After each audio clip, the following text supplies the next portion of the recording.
Bienvenidas Escuelas por la Tierra a esta su segunda capacitación, la cual lleva por título ¿Qué es la Agenda 2030 y cuáles son sus objetivos?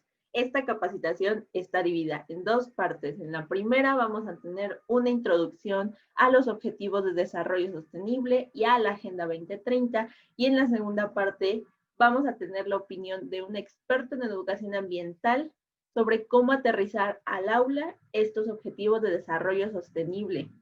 Muy bien, empecemos con esta introducción sobre la Agenda 2030 y los Objetivos de Desarrollo Sostenible. Pero antes tenemos que hablar de dónde vienen estos Objetivos de Desarrollo Sostenible. Previo a la Agenda 2030 existían unos objetivos llamados Objetivos de Desarrollo del Milenio. Estos objetivos se concibieron en el año 2000 en Nueva York, en la Cumbre del Milenio de las Naciones Unidas. En este evento, los líderes de 189 naciones se comprometieron con el contenido de la Declaración del Milenio. El objetivo de esta Declaración del Milenio era que tuviéramos un mundo mejor y más justo, con estos 8 objetivos, que hablaban sobre erradicar la pobreza extrema, lograr la enseñanza primaria universal, promover la igualdad entre los géneros y la autonomía de la mujer, reducir la mortalidad infantil, mejorar la salud materna, combatir el VIH-Sida, entre otras enfermedades, garantizar la sostenibilidad del medio ambiente y el último objetivo hablaba sobre fomentar la alianza global para el desarrollo. Los objetivos de desarrollo del milenio buscaron atender las necesidades humanas más apremiantes, es decir, lo que todo ser humano debería tener, y los derechos fundamentales que todos deberíamos de disfrutar. Los objetivos de desarrollo del milenio terminaban en el año 2015, y es importante entender que sí hubo muchos avances con estos objetivos. La educación primaria aumentó muchísimo su índice, es decir, había muchos más niños que ya estaban estudiando la educación primaria gracias a estos objetivos. Aumentó casi en un 100%. Es importante entender también que los objetivos de desarrollo del milenio no se abandonaron, al contrario, se profundizaron y fueron ahora muchísimo más ambiciosos con la ahora llamada Agenda 2030 y los 17 Objetivos de Desarrollo Sostenible que hablaremos a continuación. Los ODS, es decir, los Objetivos de Desarrollo Sostenible, lo que buscan es terminar y profundizar el trabajo que los Objetivos de Desarrollo del Milenio comenzaron, pero sin dejar a nadie atrás. Ahora sí, hablemos de qué es la Agenda 2030. Esta nueva agenda propuesta ahora por 193 países de las Naciones Unidas, fue aprobada en 2015 y se llama Agenda 2030 porque se propone que para el año 2030 logremos estos 17 objetivos que veremos a continuación. Bueno, aquí tenemos los 17 objetivos de desarrollo sostenible. Estos 17 objetivos nos ayudarán a entender que el desarrollo sostenible o la sostenibilidad no solo va de cuestiones ambientales, es mucho más que eso. Va de cumplir todas las necesidades que cada humano debería tener, las necesidades básicas y primordiales, como fin a la pobreza, hambre cero, salud y bienestar, educación de calidad, igualdad de género, agua limpia, acción por el clima, porque acción por el clima significa salud, etcétera, etcétera. Podrán ver que en estos objetivos se trabajan varias líneas primordiales para que todos los seres humanos tengamos una vida más justa y con mayor igualdad. Estos objetivos de desarrollo sostenible son un plan de acción conjunta para lograr 4 cosas específicas: personas libres, sanas y seguras, personas comprometidas con la comunidad, la naturaleza y el medio ambiente, por supuesto, personas preparadas, productivas e innovadoras y personas trabajando por la igualdad. Esta fue la pequeña introducción a la Agenda 2030 y los Objetivos de Desarrollo Sostenible. Y ahora tendremos desde Chile la participación del profesor Álvaro Alfaro, el cual es postitulado de Relaciones Internacionales y participa desde hace 5 años en la organización no gubernamental Care About Climate, como profesor y es mentor de programas educativos y políticas ambientales. Buenas tardes, gente. Yo soy Álvaro Alfaro de Care About Climate y hoy vamos a hablar un poco de lo que es los ODS y cómo se pueden interrelacionar, cómo se pueden contactar un poco, conectar entre los ODS y nuestros estudiantes. ¿Por qué poner los ODS en la escuela? Porque a veces cuando vemos este tipo de políticas públicas, cuando vemos este tipo de políticas incluso que vienen del nivel internacional, desde la ONU, cuando vienen políticas de la OMS, cuando vienen políticas de diferentes organismos internacionales las vemos como muy lejanas, las vemos como inalcanzables, o a veces vemos como que no tienen nada que ver con nosotros. Decimos, bueno, esto de los internacionales, que se ocupen los políticos y yo sigo haciendo mi trabajo. Y la vemos un poco muy desconectadas de la gente, muy desconectadas de la gente normal, de la gente, nosotros decimos aquí en Chile, de la gente de a pie, de la gente que tiene que tomar el taxi para ir a su trabajo y que no tiene ese, digamos, camioneta del año, y la vemos allá como algo que no nos pertenece. Y cuando nos dicen que sí nos pertenece, que cumpliendo el ODS, como ya le habrán dicho en una pequeña introducción sobre el ODS, finalmente todos vamos a estar mejor, todos vamos a desarrollarnos un poco mejor, entonces empezamos a dar cuenta que esto sí tiene que ver con nosotros. Y si tiene que ver con nosotros como maestros, como profesores, también tiene que ver con nuestros estudiantes.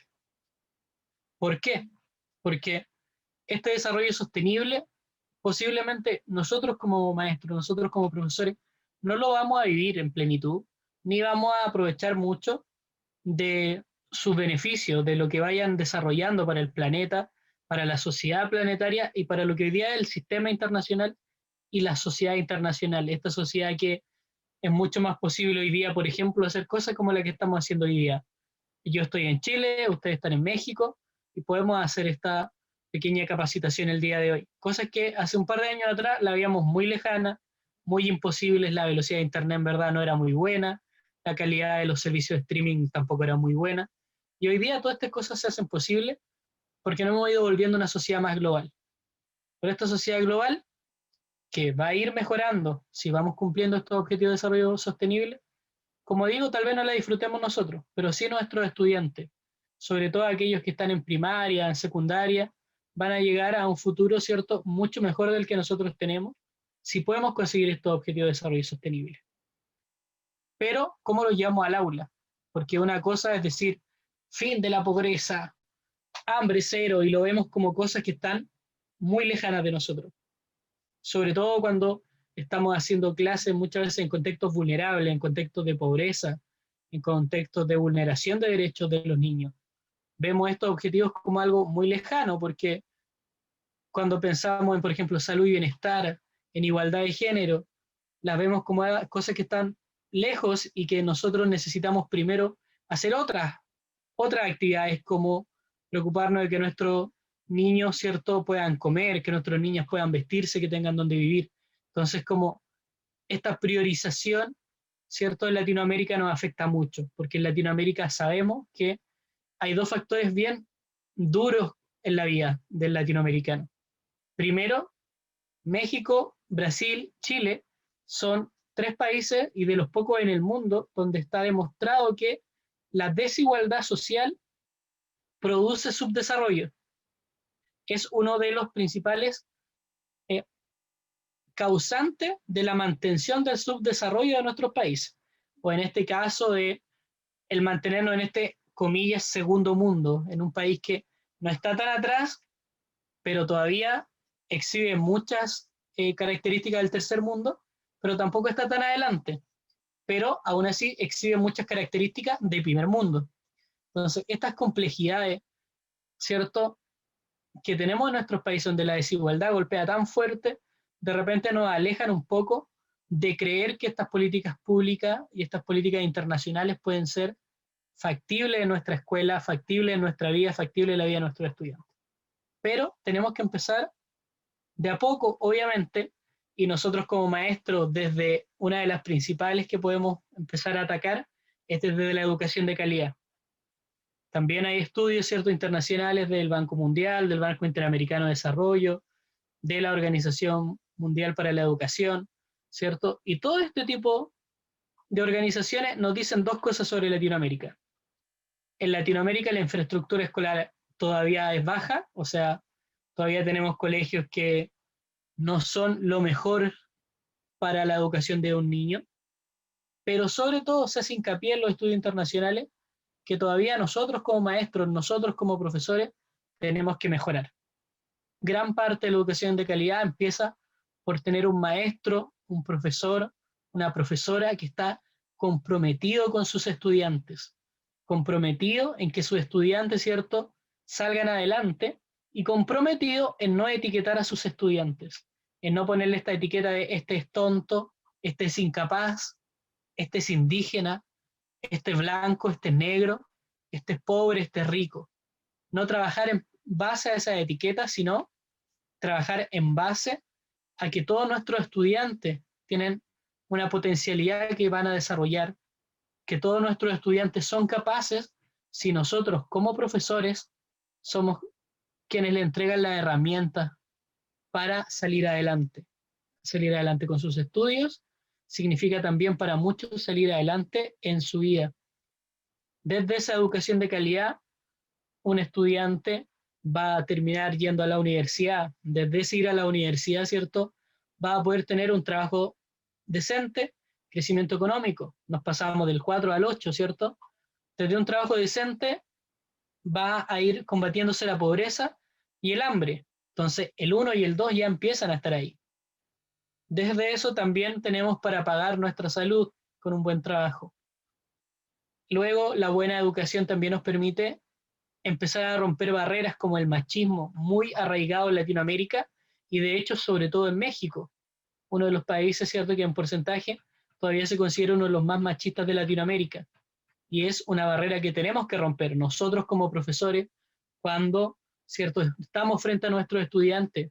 No puede ser que todavía seamos una fuente de desigualdad de género entre nuestros estudiantes porque tratamos de una manera a los hombres y de otra manera a las mujeres.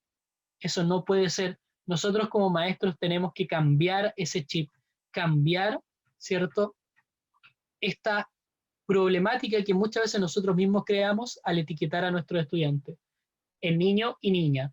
Que la niña no puede correr mucho en el patio, tiene que estar sentada, tranquila y tener el pelo largo. Eso a nadie le sirvió en el colegio. Yo usaba el pelo, ¿cierto?, hasta los hombros, y eso no me hizo un mal estudiante. Tenía ciertos compañeras que usaban el pelo corto, y la del pelo más corto era la de las mejores calificaciones. Entonces no puede ser que sigamos en nosotros como profesores, como maestros, etiquetando a nuestros estudiantes con roles de género que no les corresponden, con cosas que no tienen nada que ver con el aspecto educativo. Tenemos que cada día, ¿cierto?, entender la igualdad de género. El agua limpia, el saneamiento, la energía renovable, son cosas en las que tenemos que presionar en nuestros gobiernos.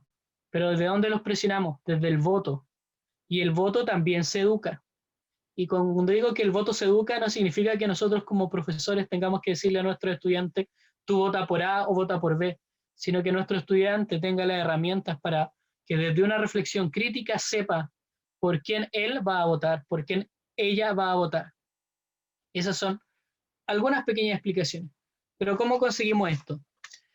Esto lo conseguimos, ¿cierto?, de varias maneras. Obviamente siempre concentrarnos, como dijo, desde el ODS 4, que nos corresponde sobre todo como profesores, la educación de calidad, pero luego tenemos que contextualizar nuestra educación. A mí me pasó el año pasado, yo empecé a hacer clase en un colegio en el que no había, en un contexto en el que no había hecho clase antes, que es el contexto de niños con mayores recursos, niños que pagan una colegiatura mensual de unos $800 por niño, por estudiante. Entonces, obviamente tienen una realidad económica con la que yo antes no había trabajado. Yo había trabajado en colegios vulnerables, en colegios de extrema pobreza y de clase media. Ir a esta nueva realidad para mí fue algo diferente. Yo fui con una planificación a principio de año, dije voy a presentar esta planificación para estos niveles. Entonces llegué con toda mi planificación preparada, empecé a hacer clases el primer día y me di cuenta que estaba haciendo el ridículo. ¿Por qué estaba haciendo el ridículo? Porque yo me preparé para un nivel, yo dije, ok, estos niños son de este nivel escolar, por ejemplo, de cuarto de primaria. Pero este colegio tenía un nivel mucho más avanzado. Entonces tuve que replantear mi programación del año para ese curso, dándome cuenta que estaban avanzados como en lo que en el otro colegio habrían sido 2 años más. Y eso me pasó a mí, ¿por qué? Porque no me preparé bien para ese contexto en particular, un contexto que no conocía. Y eso como maestro, ¿cierto?, a veces nos choca. el llegar a un lugar nuevo y de repente no conocer bien la realidad. Por tanto, lo primero que hay que conocer es la realidad de los estudiantes a los que vamos a hacer clases, con los que vamos a tener este proceso de enseñanza-aprendizaje. ¿Cuál es su realidad? Y esa realidad implica edad, obviamente hay cosas que son adecuadas para cierta edad y cosas que no, por ejemplo, videos o temáticas que son fuertes, como la temática de la guerra, no son para niños tan pequeños, mientras que una temática más infantil, de cuentos, será no tanto para niños tan grandes, no les sirve.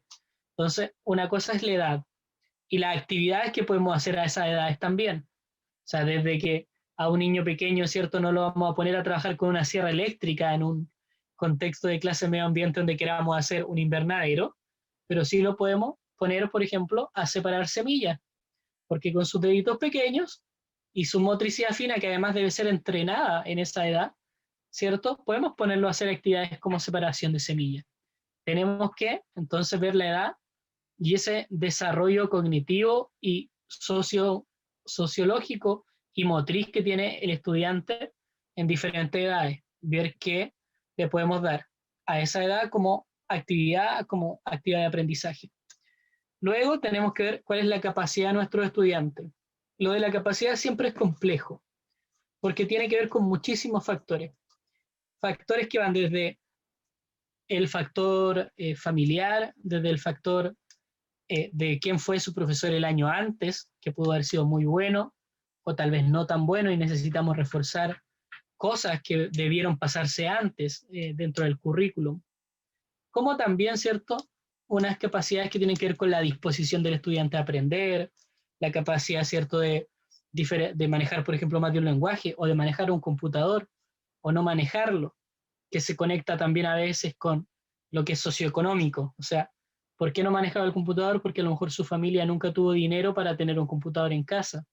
Entonces, todas esas realidades tenemos que irlas tomando. Y por último, también tenemos que ver el medio donde estamos insertos. Dentro del contexto, el medio donde estamos insertos es muy importante. Tiene que ver el medio en que estamos insertos con tres cosas: lo sociocultural, lo socioeconómico, que ya lo habíamos nombrado un poco, ¿cierto? Y finalmente tiene que ver con el contexto ambiental en el que estamos insertos. Lo sociocultural tiene que ver con cosas como: ¿qué idioma habla la mayoría de mis estudiantes? ¿Es español? ¿Es inglés? ¿Es nahuatl? Porque si es nahuatl y yo voy a dar clase en inglés o en español, estoy, ¿cierto?, siendo un descontextualizado culturalmente. Entonces, mi programa tendrá que estar en nahuatl y no en español o en inglés. Tengo que saber cuál es el contexto sociocultural, qué es respetuoso y qué es irrespetuoso en esa cultura. Por ejemplo, me pasó, yo estudié un tiempo en Estados Unidos y me pasó que fui a saludar de un beso en la cara a mis compañeras de curso. Es normal en Latinoamérica, ¿cierto? Todos nos abrazamos, todos nos damos la mano, todos nos saludamos de un beso en la cara, en la mejilla, ¿cierto? Pero cuando lo haces con un extranjero, ¿cierto?, de Estados Unidos, de Canadá o de algunos países asiáticos, la gente está como choqueada porque tú invadiste su espacio personal. Eso es algo cultural que yo en ese momento, recuerdo, no conocía y que no nos puede pasar. Siempre tenemos que conocer entonces ese contexto sociocultural. ¿Qué es respetuoso? ¿Qué es irrespetuoso? Por ejemplo, una cultura que es la cultura mapuche, una cultura de pueblo originario del sur de Chile, el fuego siempre se hace dentro de la casa o dentro de la ruca, dentro de lo que es su habitación. Tú no puedes hacer fuego en el exterior porque es culturalmente inapropiado. Entonces conocí gente que fue a hacer actividades con ellos, lo primero que hicieron fue: hagamos una fogata al aire libre. Y entonces toda la gente de esa cultura dijo: bien, no fueron más a las actividades organizadas por ese grupo, porque fue culturalmente muy insensible. Luego tenemos, ¿cierto?, que por tanto tenemos que respetar y conocer a qué cultura nos estamos aproximando. No asumamos que por ser de un país tenemos una cultura estándar. O sea, no digamos: aquí son todos mexicanos y todos van a comer tacos y punto. No es así. Puede que una ciudad, que una cultura en específico, que llegues o estés trabajando tú como profesor en una localidad que tenga su propia cultura, debes conocer esa cultura, preguntar, informarte, prepararte para ese contexto cultural al que vas a ir. El contexto socioeconómico, por otro lado, fija varias cosas. Fija, por ejemplo, qué puedes pedirle a tu estudiante y qué cosas no puedes pedirle en torno a, por ejemplo, materiales. No puedes ir a un colegio en una zona pobre y pedir un libro que cueste $100. Y oye, todos vamos a leer este libro para la próxima semana, cómprenlo en tal librería. No es posible. Y es una mala preparación de tu parte no saber eso de tu estudiante. Entonces, también en ese contexto cierto socioeconómico, tenemos a veces que ver cosas que son difíciles, que son complejas, como por ejemplo, aquí en Chile hay un programa que es el programa de alimentación escolar. Entonces, dependiendo de qué tan vulnerable, qué tan cercano a la pobreza sea tu comuna, hay comunas donde el gobierno te da el almuerzo en la escuela, hay comunas donde el gobierno te da el almuerzo y una colación para que tú lleves a tu casa después, puedas comer en tu casa, y hay colegios en las comunas más pobres, más vulnerables, donde el colegio te da además desayuno. Entonces, uno a veces no entiende ese tipo de cosas y dice, ¿pero por qué? Bueno, porque un estudiante con hambre no va a poner atención, porque está pensando en su hambre, le duele su estómago porque tiene hambre. Y lo único que espera en verdad, sobre todo si tú eres el de la clase de las 8 o 9 de la mañana, ese niño está esperando que sea la 1 de la tarde cuando el gobierno le da su almuerzo. Entonces el gobierno se dio cuenta de eso en algunas comunas y empezó a darle desayuno. Entonces, ese tipo de cosas, tú como profesor también tienes que atenderlas. Tienes que pensar, ok, ¿con qué estudiantes me voy a encontrar en ese contexto socioeconómico? ¿Van a tener para materiales? ¿No van a tener para materiales? Y adapto entonces mi proceso educativo a eso. O sea, además estamos viendo un contexto medioambiental, por tanto, nuestros materiales deberían ser materiales reciclados, reutilizados, ¿cierto? Deberíamos buscar esta alternativa. Aún así, si tuviéramos que, ¿cierto?, buscar o pedir otro material, tenemos que ver en un contexto socioeconómico bajo cómo nosotros como profesores debemos gestionar esos materiales. No podemos esperar que los estudiantes, ¿cierto?, traigan esos materiales de su casa. ¿Los podemos hacer parte de la gestión a ellos? Sí, se puede, pero no debemos ser nosotros, ¿cierto?, los que solo los pedimos, porque ellos no lo tienen. Y luego el contexto ambiental tiene mucho que ver con los ODS que vienen. El contexto ambiental tiene que ver con, por ejemplo, yo lo que más conozco, ¿cierto?, de México no conozco mucho, además de la gastronomía que es muy típica de repente en algunos lugares, pero sí conozco más de mi país, por eso voy a dar algunos ejemplos de mi país. Mi país está dividido en 4 macrozonas climáticas. El desierto en el extremo norte, el clima templado en la zona central, un clima de bosque lluvioso en la zona sur y un clima de tundra helada, o sea, de muchísimo frío, en el extremo norte, o sea, en el extremo sur, perdón, y en esta conexión que tenemos con la Antártida, donde, bueno, Chile reclama una parte de la Antártida, que sí, que no, etcétera, pero, ¿cierto? Tenemos un pedazo que limita con la Antártida y una parte de la Antártida. Entonces ahí hay hielo, nieve, oscuridad muchos meses al año. A más arriba, ¿cierto? Donde decía en el sur, este clima de bosque lluvioso es eso, bosque y llueve. Y llueve, y llueve, y llueve, y llueve, y llueve. Y si un día no llueve, te sientes extraño, porque no está lloviendo. ¿Qué sucede? Y obviamente eso, y hay mucho viento en esta zona. Entonces, por ejemplo, allí, nuestra solución energética que caería en el ODS 7, ha sido, ¿cierto?, el uso de turbina eólica, de generadores eólicos de electricidad, porque hay mucho viento, por tanto, incluso la estabilidad del sistema ahí, del sistema eólico, es muy permanente, es muy estable durante el día, porque casi todo el día hay un buen viento para producir electricidad. Y no hay problemas de agua en lo que sería el agua limpia y saneamiento, y en lo que sería también lo que tiene que ver con regadío de cultivo y cosas, no hay problema.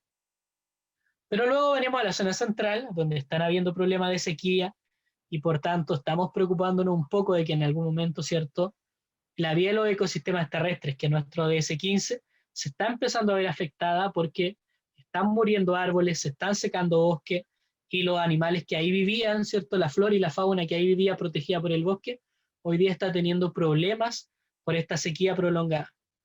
Y luego tenemos el norte de Chile, que como dije es un desierto terriblemente seco, el más seco del mundo. De hecho, en el Sahara llueve más que en el norte de Chile. Y esto es tan seco que hemos descubierto que podemos poner paneles solares. Y ponemos paneles solares porque se puede, porque hay espacio y hay sol. Entonces nuestra solución energética ya ha sido los paneles solares. Entonces eso es a grandes rasgos, pero después ¿cómo lo llevamos a la sala de clase?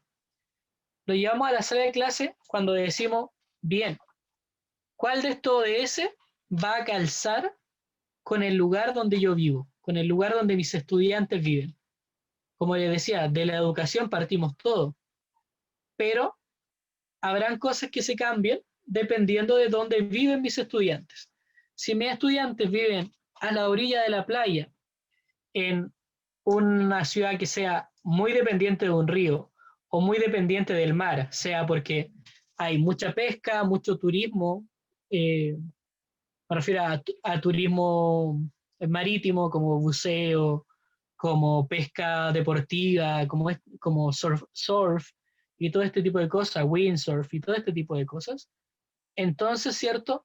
En mi clase, el ODS 14, el de vida submarina, tendrá mucho más sentido, ¿cierto?, que el de la vida en los ecosistemas terrestres. Porque la sociedad en la que viven inserta los niños se conecta con su medio ambiente en el agua, en el mar o en este río del que depende esta ciudad o este poblado. Por tanto, la vida submarina, el ODS 14, va a ser una realidad mucho más cercana a mi estudiante que otros ODS. Y desde esa vida submarina busco, ¿cierto?, conectarlo siempre con el 4 e irlo conectando con el resto. Si por el contrario, como por ejemplo pasa en Chile en la zona central, estamos un poco más lejos de la playa, hay más cultivos de frutales, más cultivos de hortalizas, más cultivos de frutales que son para otras elaboraciones, como por ejemplo los viñedos, que son para elaboración de vino, de pisco, y de algunos otros licores, por ejemplo, y también de jugo de uva.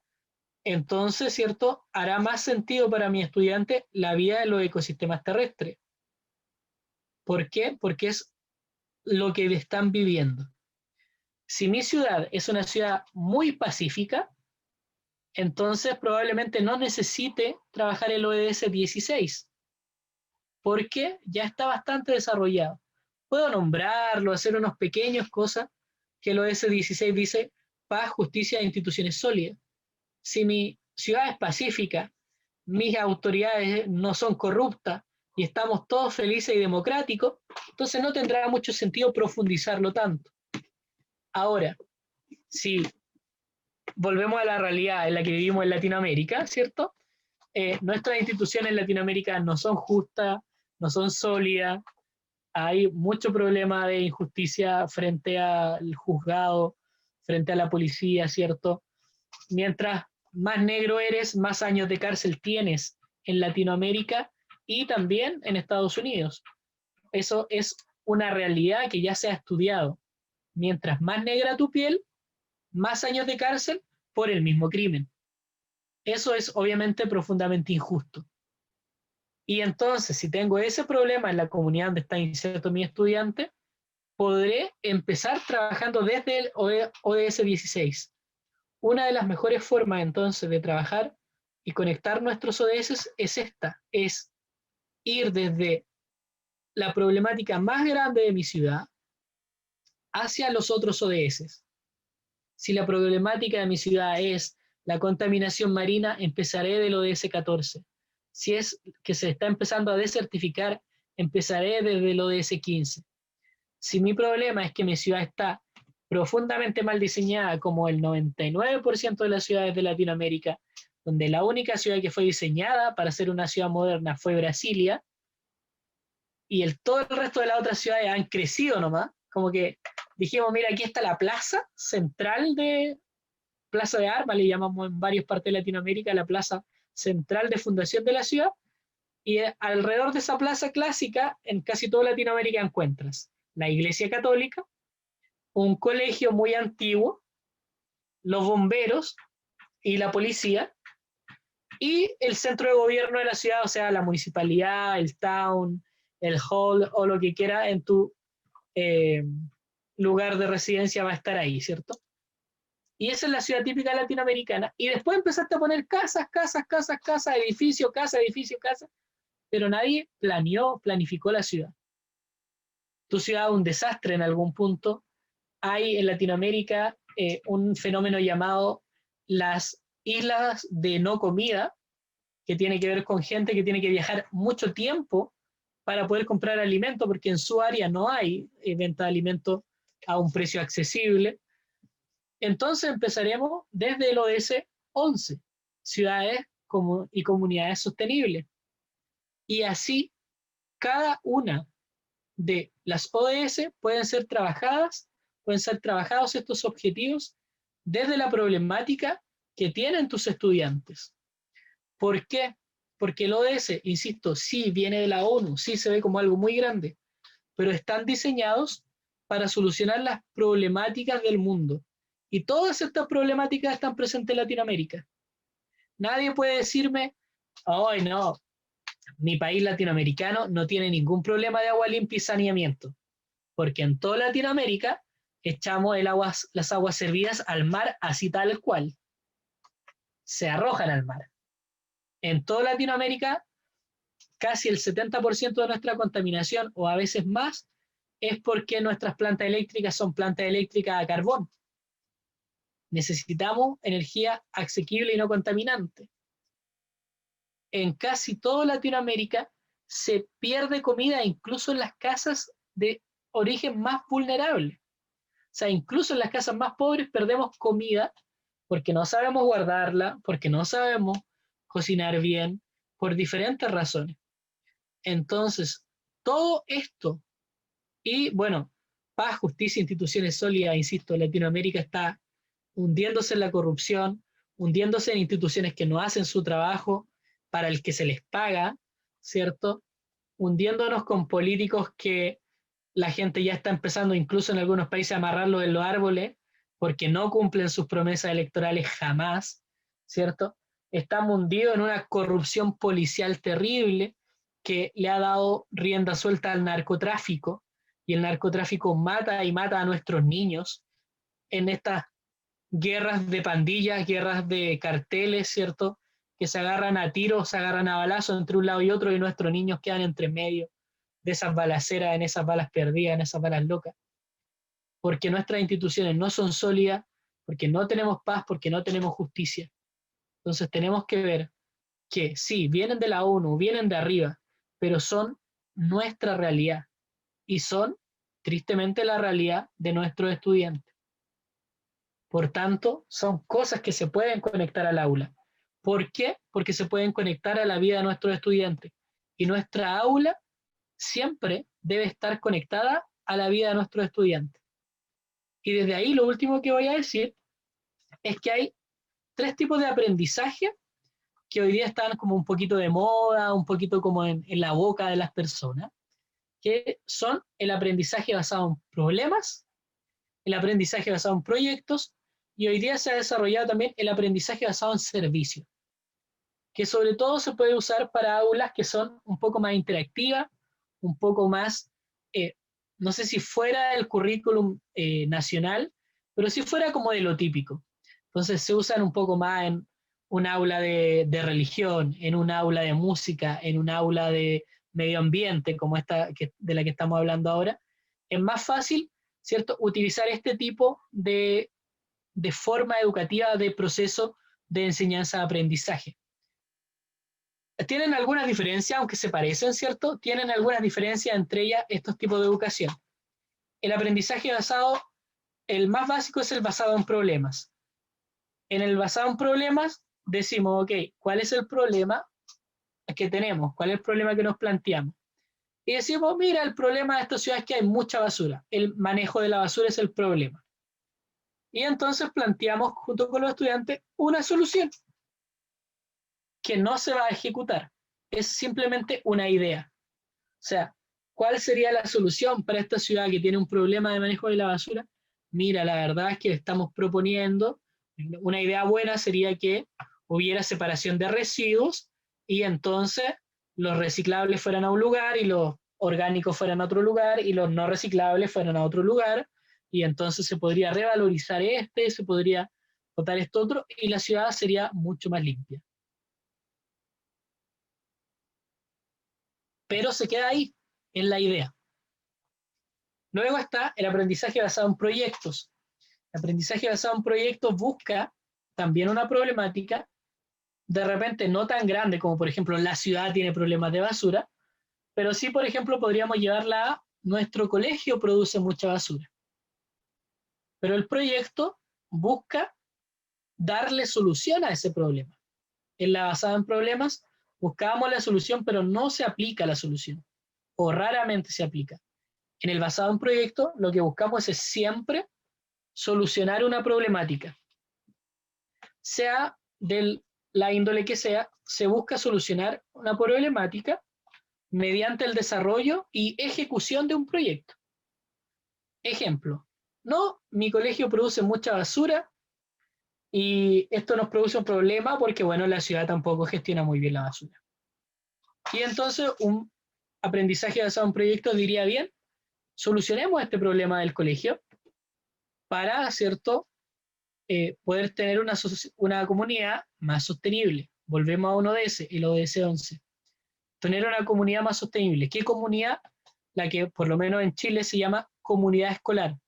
Profesores, estudiantes y en algunos casos los padres y apoderados de estos estudiantes. Los encargados, ¿cierto?, de estos estudiantes que nosotros tenemos.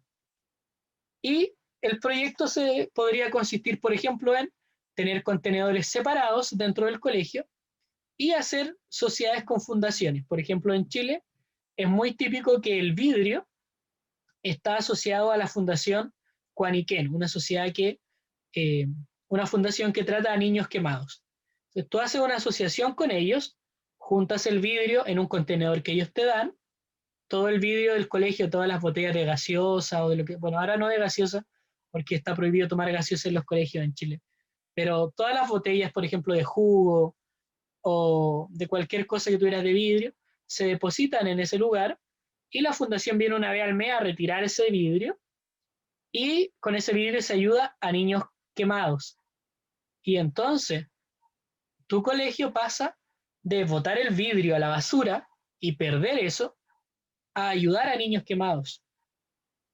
Y tu proyecto, ¿cierto?, buscó eso, haciendo el contacto con la institución, ¿cierto?, que viene a buscar el vidrio, donando, haciendo un poquito de educación ambiental en tu colegio, diciendo, hey, pongamos el vidrio en este contenedor diferente porque vamos a ayudar a los niños quemados.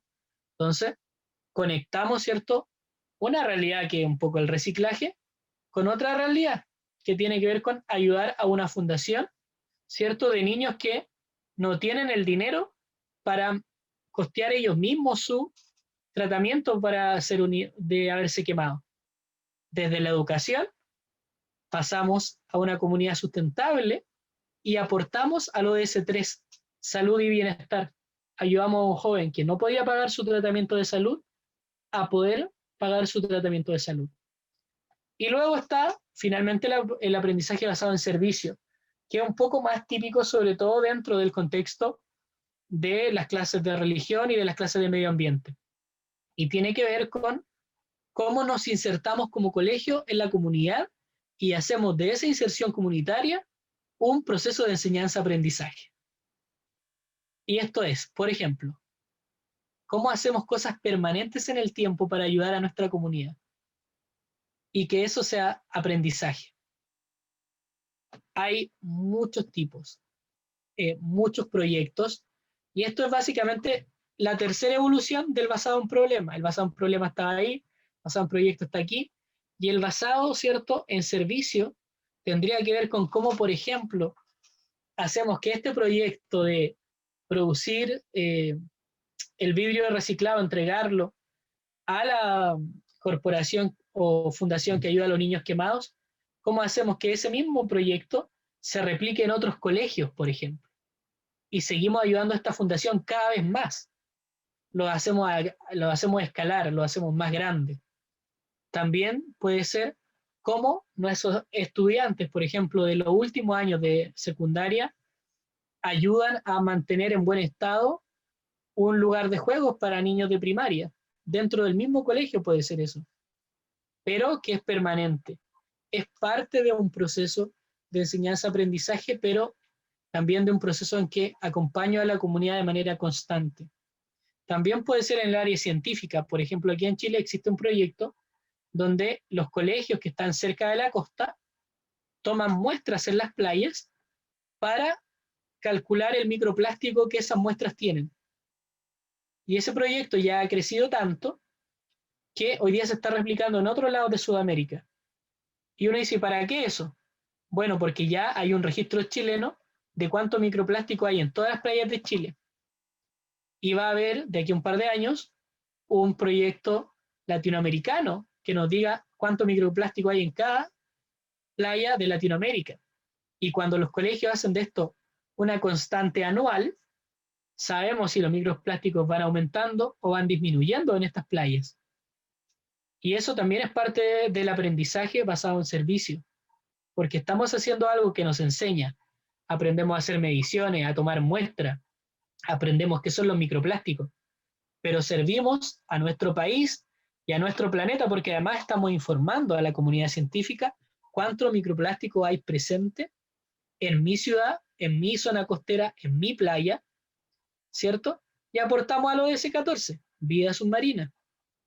Entonces, todo puede estar conectado, pero esto es desde nuestro trabajo como profesor que contextualiza, que lee los ODS bien para entenderlos bien y saber cuáles son más adecuados para comenzar con mis estudiantes, entendiendo que cumplir los ODS significa ayudar a mejorar la vida de las generaciones futuras. Y esos son nuestros estudiantes, las generaciones futuras. Sus hijos son las generaciones futuras. No somos nosotros, no son nuestros padres, no son nuestros abuelos, que incluso muchos ya no los tenemos, ¿cierto? Sino que son nuestros estudiantes y los hijos de nuestros estudiantes. Son estas personas que al 2030, al 2050, van a ser recién jóvenes y van a tener que enfrentarse con el planeta que nosotros les dejemos.